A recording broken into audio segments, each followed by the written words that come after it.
the plates go back on, if you remember. And right now I left the screws in there, but you're just gonna put this one in here, screw it, and you're gonna do the same for the bottom that's gonna go down here. We just place the plates on here, make sure they fit in tight, because the bottom one I almost didn't put it right, but I snapped it, and you just have to make sure that it is in there and it's tight and your screen is not gonna be falling out. The next step is to take this part, the keyboard, and just remember how I ended up just putting it back through in here. I took it out. Remember, the tape is still on there because you still need that. Then what you're gonna do is you're gonna line it up. Just remember, this is very fragile here, so just take it easy on that. And what you're gonna do now is you're going to take the silver screws that you took off, and you're gonna screw one here, one here, one here. These are those brackets. Remember those brackets I mentioned? You screw on here, one here, and then the other bracket down here, you're gonna screw those in. Okay, now I screwed the screws here into the brackets like I told you, and just make sure that you're able to slide in and slide out. Alright, your next step is you're gonna take, remember this part right here? This is where the camera went. This is the boards. These are those connector things here. That's the LCD. This is for the camera, and that's for the keyboard. I'm just gonna close this and just make sure you're doing that right, and your camera's gonna be like that. Okay.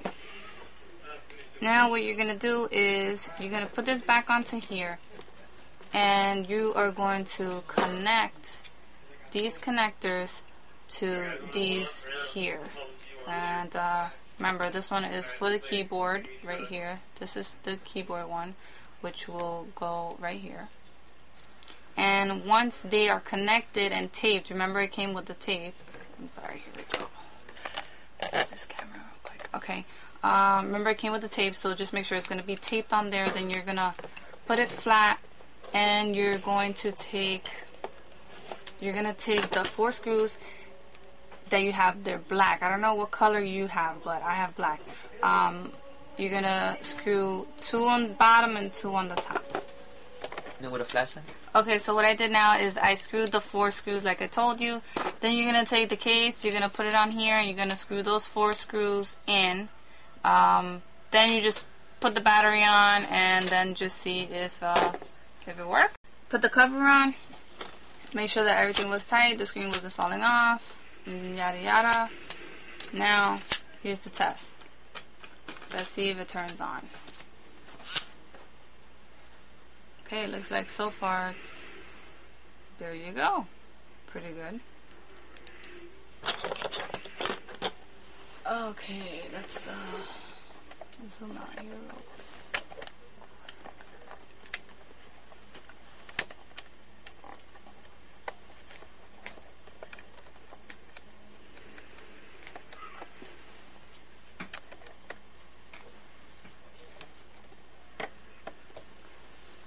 Well, it looks like it's working.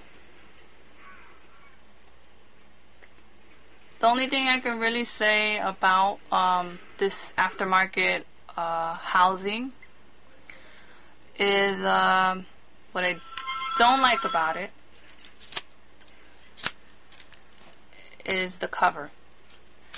For some reason, I don't know why, it doesn't grip very well, and I find that to be true about cases that even with the extended battery cases, I go on eBay and I order them, and they for some reason don't fit very well on your phone.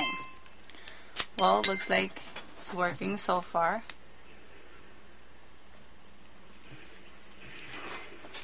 Okay, there you go. There's the screen. Let's test some things out. Okay, keyboard works.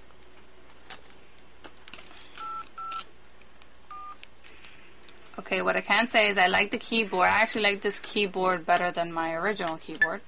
For some reason, I don't know, there's just some feel to it. Let's see if the wheel works.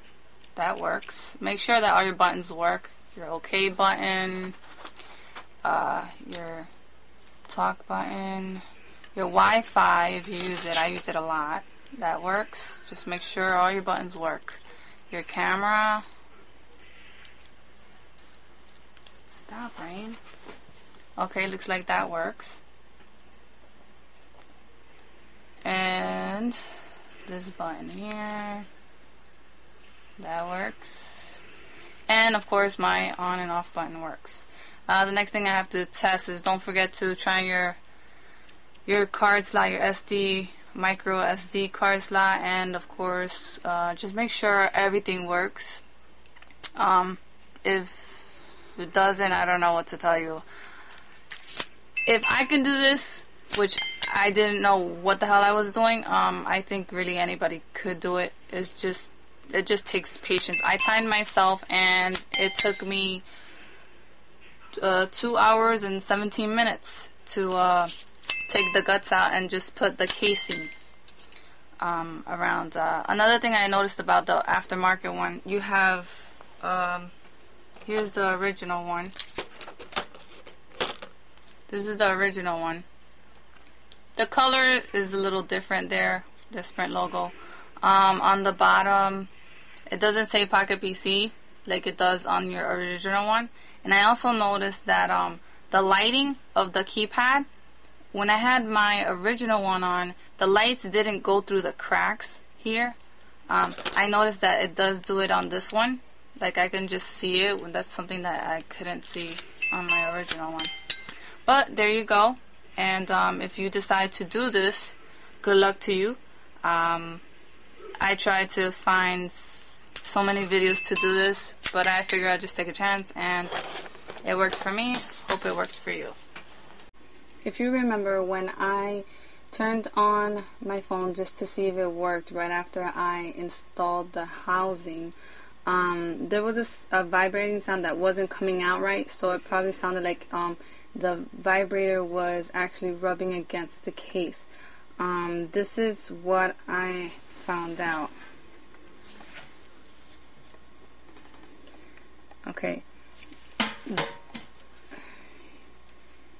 In here you have it's like a square and then a spindle at the end, which when your phone vibrates it turns around.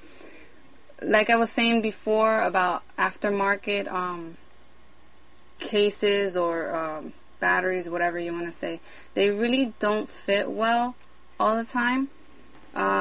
In this case, with this housing, what the problem was is that the housing was too tight and the spindle was actually rubbing against the top here. So what I ended up doing was I took a double-sided tape and I placed it right before I put the backing on.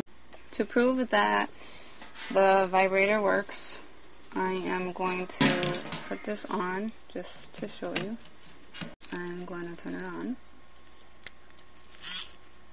And if you heard that, that was actually a good vibration compared to when I had first did it. If you can tell, see right here, let me just point this out right here.